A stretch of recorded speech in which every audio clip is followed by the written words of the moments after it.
and welcome to another episode of the Navvai Shift. Today we're happy to have Juan Pablo Orjuela from CFX Risk Management, CEO and founder. So Juan, how are you? I'm very well. Thank you very much for having me. Perfect, no, much appreciated. And for our viewers this week, can you give a bit more insight into CFX Risk Management and what you guys do? Sure. So we started the company about 10 years ago with a view to basically providing corporate clients the same tools that we had to take risk.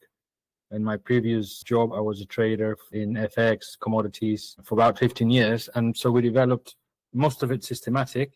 And so we developed a series of tools that allowed us to manage that risk. And having sort of interacted with different clients at the time, it was pretty clear that, in the corporate world, they didn't have such tools. Everyone was sort of based in Excel. And so, there was a lot of value to be added. So that's why that's how CFX started 10 years ago. Amazing. And just on the topic of risk, I know unmanaged risk can erode margins very, very fast. So why do you think companies still struggle to get ahead of these uncertainties? Yeah, I think sometimes people don't underestimate the potential financial outcomes that they're facing. Sometimes it's difficult for them to measure them correctly. And in many cases as well, they're very dedicated to the day-to-day business, right? And they sort of fail to stop and look at the business from the 80th floor, see what the potential problems might be ahead, and then plan accordingly. So our mission really is to help our clients be there for the next 100 years, right? Not being taken out by a financial event, so that when the good years come, they can collect all the seeds that they've been sort of growing, and when the bad years come, they can survive them. Understood. So since we're on the topic of risk, I just wanted to kind of pivot the angle to volatility. So Juan, how would you say current swings, commodity price shifts, and like interest rate changes hit financial stability and profitability for firms today? Yeah, that's a very good point. So, those three things you mentioned there, FX, commodities, and interest rates, are basically inputs into a business. And sometimes they get managed by the CEO or the treasurer in a way sort of disconnected from the commercial side. Right? And that's what we've found many times, is that the finance department doesn't talk to the commercial department, and the finance department does all the hedging. And so the commercial department doesn't really know what's going on. So through our application, software application, when we bring them together, that's where the magic starts to happen, right? Because the commercial department will say, look, I can sell this product for X, and if you buy me an option to protect me against the possible move in the FX, then I can deal with that. Right? But if the FX goes to 100, for example, I'm out of the market. I've got no margin, can't move the product. And so those things are important, but those conversations don't really happen all the time in companies. And the other thing that is sort of common in companies is that when you do the value at risk calculation and you tell them there's a 2.5% probability of this happening, or a 1% probability of this happening, they come back to you and say, Juan, well, that'll never happen. And they don't understand that, it will happen. Right? And it's happened many times in the past. And most probably we're underestimating the level of risk they have. And so when they start to understand what their exposures are and what the potential financial outcomes are, that's where they say, okay, I should probably look into this because it could take me out. Right? No, definitely 100%. And also on the topic of volatile markets, I know CFX lean on digital tools for your forecasting. Just kind of want to get a bit more insight from you how these solutions sharpen decision making, especially in volatile markets. Yeah, so one of the tools that we've built for clients is a way to sort of create parabolas on FX rates, for example, right? So you've got a retailer that imports goods into their country. They're exposed to a foreign currency. We build a tool that will take into account the current volatility, and they'll make this prediction going forward for the next 12 months. So then on the back of that, they can calculate how much margin they would have at current prices. And that allows them to plan ahead and say, okay, I can work with this amount of risk, or I need to cover some of that because I wouldn't have any margin in the next 6 months if it were to move against me with that probability.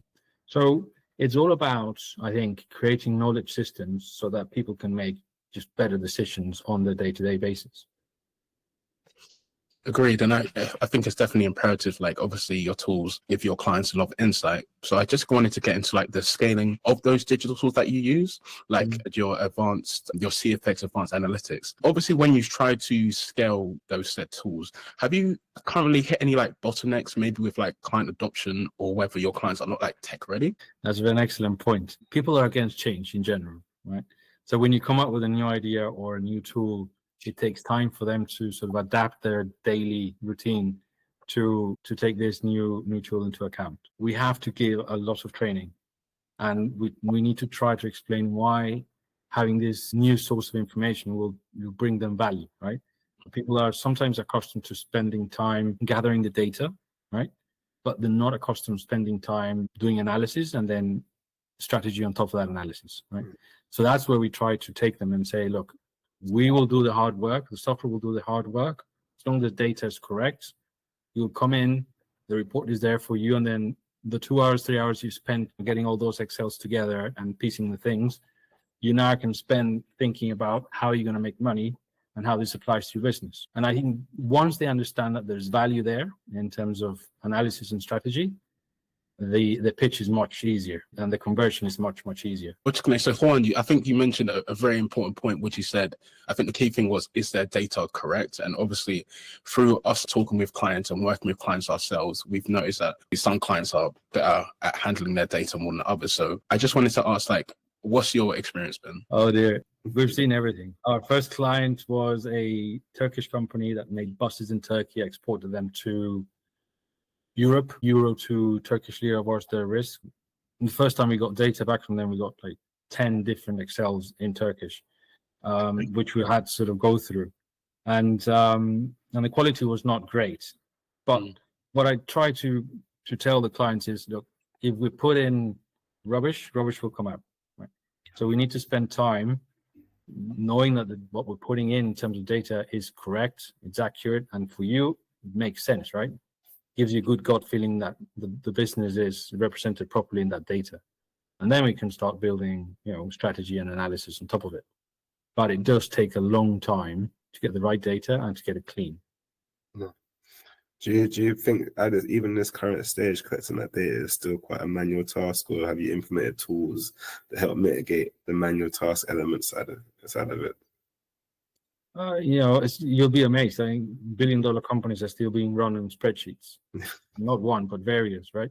So our mission is to try and get our clients to leave the spreadsheet on the side, to have a proper database and proper procedures and owners of the data, right? Because that's one of the problems. So the ownership is not very clear. And so when you have ownership and responsibilities and expectations about what the data should look like and the quality, then things start to change. As I say, we're constantly trying to bring people into the digital world and to digitalize processes in the company, which at the beginning might be difficult, but they'll pay dividends down the line. 100%. And also, I kind of wanted to pivot more into the operational inefficiencies in risk management as well.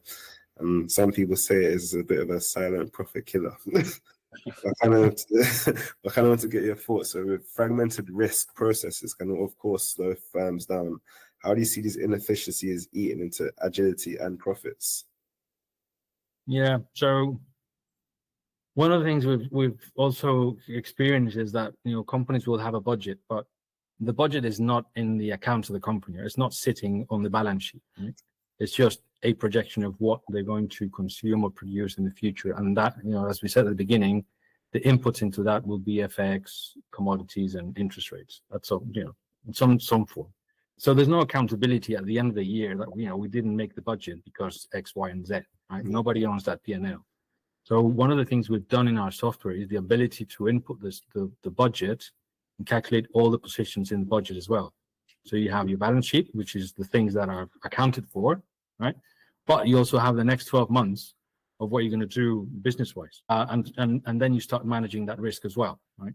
So that's what we found, that once we have those tools and knowledge systems, people can get to the end of the year and say, we did a poor job at managing this risk, or we did a great job at managing this risk. Once you have that, then you can sort of build on top of it for the next year, right? And start the learning process.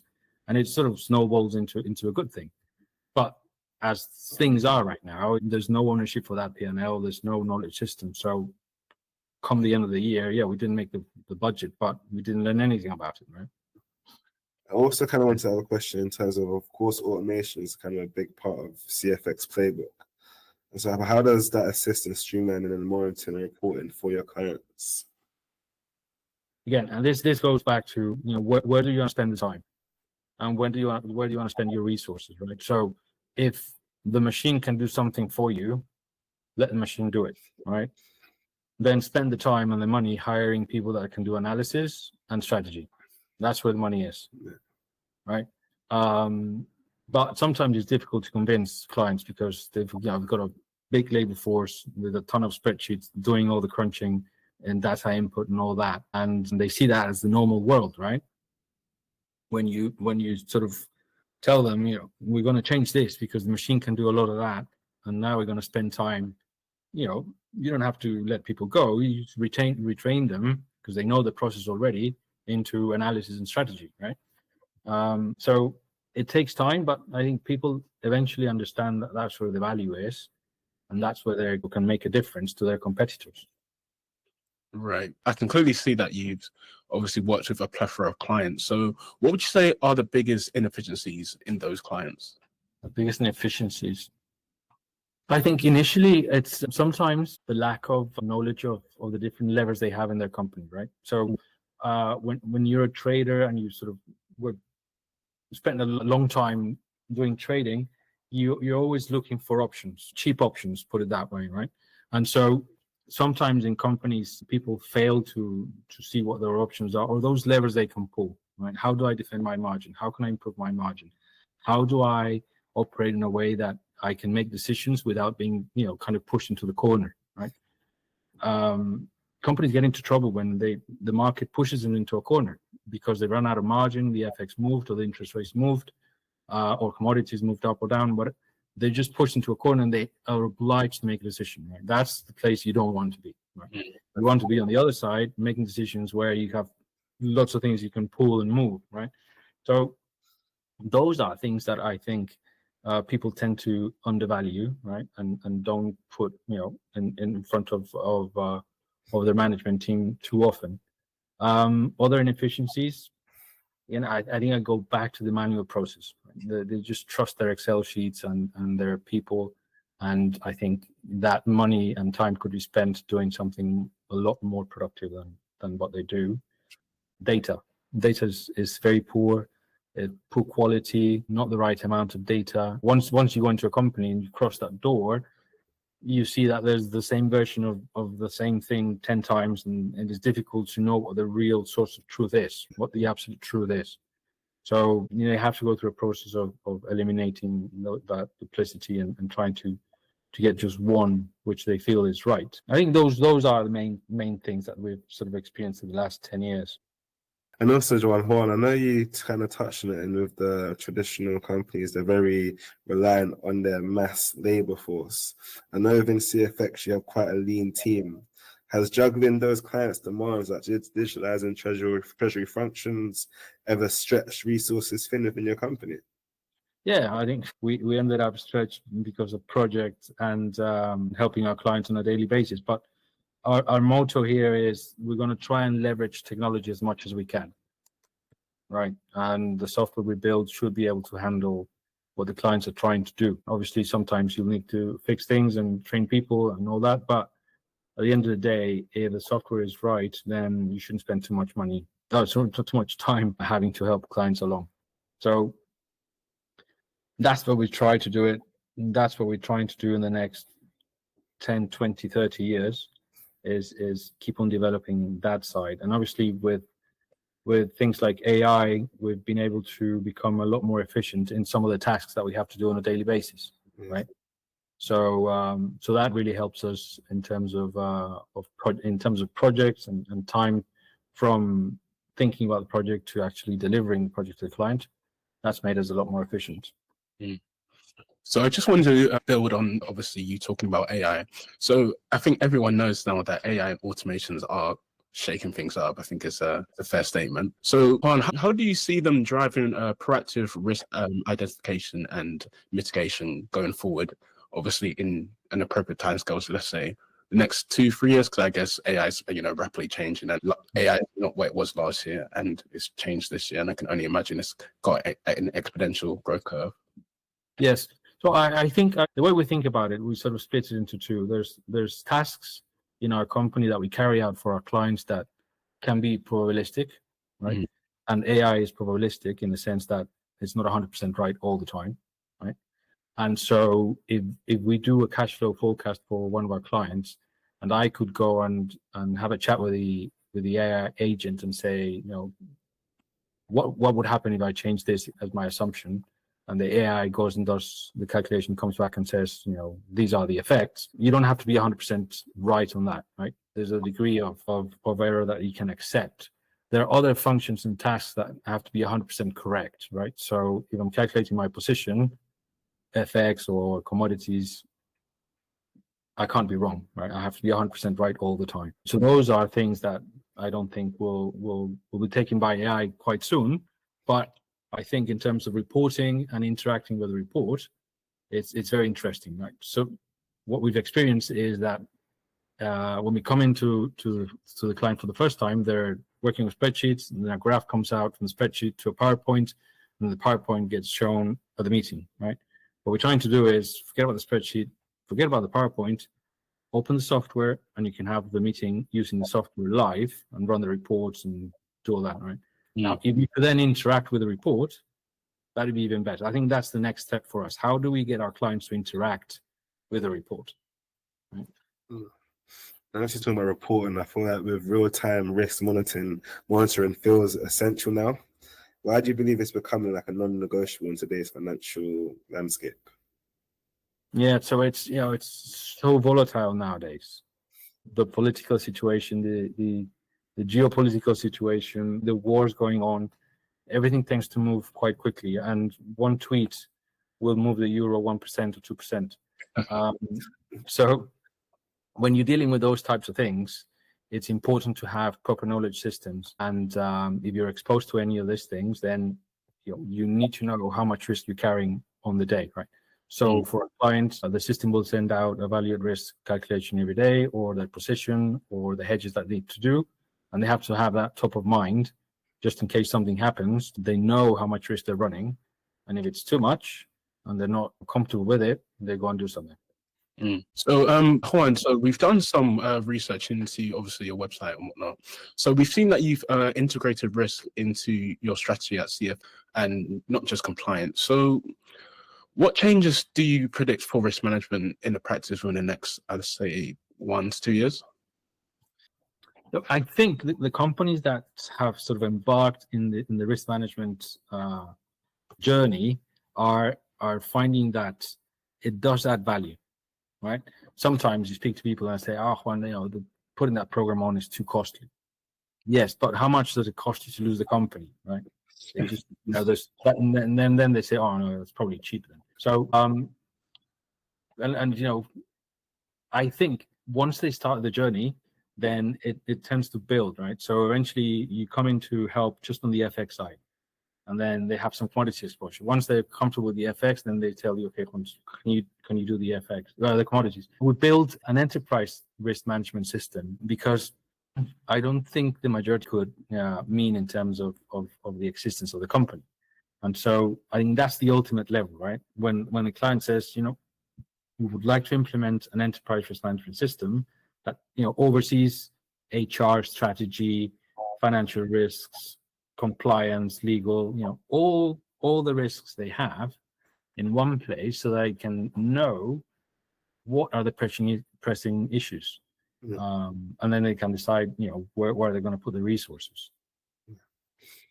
And also about integrating or using your resources wisely. Do you feel there's any gaps like data access or tech investments they're attacking to kind of stay ahead of these trends? I think it's. I'm going to go to the attitude and the set of values of the company. Right? Is how inquisitive are they about changing the way to do things? And that's the key thing here. It's not that we have to supply anything. Is the company realizing, hey, we've got a gap here, and there's new things out there that can help me be better, and being open-minded and saying we have to change our daily ways, and we're going to bring in something to help us be better. I think that's where the key is. There's tons of offers of software help, consultancies, whatever, but people are not open-minded about doing things differently. I think that's where the key is. Agreed. And I feel like the reason why people don't like to be open-minded, because obviously like compliance regulations are always changing. And that's why I kind of wanted to bring my next question. Obviously, compliance is always changing. I feel like that's the biggest headache for numerous clients that we speak to and just on the podcast as well. So how would you say they are like reshaping risk management, and how are they in general, I guess, in the financial industry, pushing themselves to rethink their approach? Yeah, that's a good point. I think some people start this journey because of compliance. They have to do it because somebody told them, or the regulation says they have to do it. And I think the key difference in between the ones that take value out of it and not is, once you start the journey, is that, okay, I have to do this, right? For compliance reasons, I have to calculate this. How do I then extract any value? Is there value in me, to manage my business? And sometimes there is, right? Because obviously the regulator, at least on the financial side, is worried about you not being in business, right? And your clients, what will happen to your clients? So if you understand where they're coming from, although you might not want to do it, and there's processes that you have to set up. And I would call those literally, how do I comply with the rules so that I can stay in business? But there are also some knowledge systems that will come out of that process that will help me understand my business better, right? Do some analysis and create strategy around it. Yeah. So that's what I think, where if you start to combine the two of them with an open mind, then there's some value in compliance, right? 100%. I feel like a lot of companies have quite a methodology where it's very reactive compliance, and I think that can get costly very, very fast. And why do you think that's no longer just cutting it? You have to be on the ball with the compliance that you're actually implementing. Yeah, so back in my trading days, compliance has to be the culture of the company. You cannot afford not to comply, and you cannot afford not to do anything that would put you outside of the rules. And that has to be just driven from the top, because that has to be the main value, the set of values of the company. Everything has to be done by the book, and if the book says so, then that's it, done. I completely agree with you, and compliance gets more difficult every time. So any system that allows you to have the machine do some work for you whilst you spend the time or invest the time in something else, I think it's better. So Juan, how would you say you can weave compliance into a solid risk strategy? I think they go hand in hand, right? Some of the compliance is there in order to make sure that you are going to be there as a business, right? Because in financial industries, because you need a regulatory capital, for example, right? So how do you plan ahead in your budget that if things go wrong, you'd still have that regulatory capital to survive, right? For example. So that's why I think sometimes people see compliance. I don't want to know about it. Just speak to the compliance officer. He'll deal with it. But there is value in it, I think, that you have to understand all of this different facets of your business that will allow you to keep the business for the next 100 years. As I said at the beginning, that's our goal, right? Set you in a path that you're going to be here for the next 100 years. I'm not going to tell you you're going to make money in all those years, but in the good ones, you'll be there to capture it, and in the bad ones, you'll survive it. And that's the key thing. No, I definitely do agree with you. And Juan, I know you worked with everyone from coffee producers to transport firms. Can you just share a quick case study where CFX turned the risk management into a profit driver? Sure. So we had a client in Brazil who had borrowed some money from the IFC, and one of the covenants in the loan said that they had to have a risk management program. This is in the fertilizer business. So we literally set up the whole program for them, right? They were running a very successful business, but they were looking to grow it significantly, and they just needed the tools in order to have a better knowledge as to what their positions were what kind of risks they were running in terms of FX or the price of the commodity, how to plan ahead in terms of budget, how to measure the risk and compare that risk to the risk appetite of the owners, right? Obviously comply to the covenants of the loan they had taken. And so I think we spent 2 years working with them to set up the whole thing. And eventually, when everyone's trained up, systems were going, we sort of left them to their own devices, and they've actually done very well. So that was a nice experience of helping someone from literally nothing to set up the whole program there. Let me see. That's and I can imagine obviously you must have like quite mixed, but it's nice to obviously have, you know, those examples that you can tell people, and that's a nice success story to have.